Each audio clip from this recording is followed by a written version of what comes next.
Viens, viens Zo, viens là. Assis. Mamou, couché. Belle fille. Allez, assis.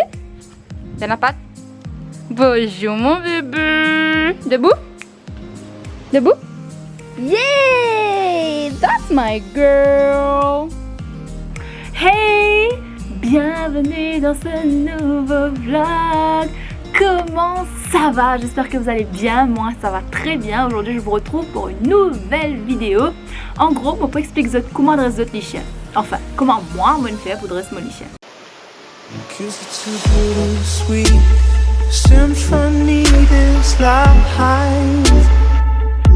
Alors déjà, l'organisation c'est la clé. Ne vous attendez pas à ce que votre chien devine ce que vous avez envie de lui faire apprendre et par magie comme ça commence à faire des pirouettes et faire du cirque ou je ne sais quoi. Non, ça marche pas comme ça. Il faut beaucoup de patience et beaucoup d'organisation de votre part. Comment s'organiser maintenant?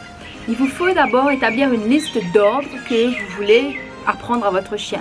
Il faut utiliser des mots précis. Par exemple, vous n'allez pas lui dire « Zoé, s'il te plaît, ma chérie, est-ce que tu peux monter sur la chaise ?» Elle va pas comprendre. Donc, il faut lui apprendre des mots, des sons. C'est plus simple pour elle. Par exemple, si vous voulez que votre chien apprend à rester immobile, trouvez un mot précis, simple, un son rapide, une seule syllabe, facile à apprendre. Moi, par exemple, j'ai manqué d'imagination sur le moment, je dois avouer. Si j'ai envie qu'elle reste immobile, qu'elle reste dans un endroit, je dis « reste ».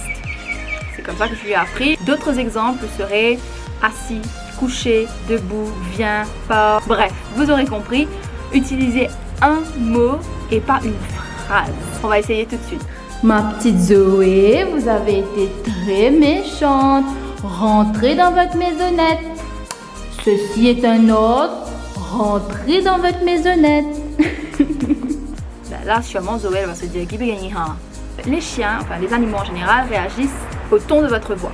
Donc si vous êtes du genre criard, à tout le temps hurler ou être en colère ou avoir de la colère, du moins de l'irritation dans la voix, eh bien vous allez envoyer de faux signaux à votre chien. Prenez la bonne habitude de parler calmement à votre chien. Même en lui donnant des ordres, ne soyez pas grincheux. Le but n'est pas que votre chien ait peur de vous, mais qu'il vous respecte et vous comprenne. Je ne vous cache pas non plus que cela prendra beaucoup de temps avant que votre chien vous comprenne, apprenne à vous connaître aussi. Donc cette période d'apprentissage prend un bout de temps. Moi par exemple ça m'a pris 2 mois avec Zoé, mais la différence c'est que j'avais beaucoup de temps, j'étais en vacances universitaires, donc tous les jours je passais du temps avec elle quasi H24. Autre chose, et là j'insiste là-dessus, ne frappez jamais votre chien. Tout est dans la voix. Et puis, il est un être vivant et comme nous, il fait des erreurs. Mais gardez votre calme dans toutes les situations et l'astuce c'est de récompenser ses bonnes actions. Par exemple, lui donner des friandises, ça lui montre que ah là j'ai fait quelque chose de bien donc je suis récompensée. Quand il fait quelque chose de mal, vous pouvez par exemple frapper dans vos mains, faire un bruit assez aigu, faire une voix plus grave pour le signaler en fait qu'il a fait une bêtise et qu'il faut pas, que c'est pas bien. Mais ne frappez pas votre chien. Si votre chien fait pipi à l'intérieur, vous pouvez toujours mettre son museau dans la piste, ça lui montre que là c'est pas bien ce qu'il a fait. Vous pouvez par exemple le mettre dehors pendant un certain temps.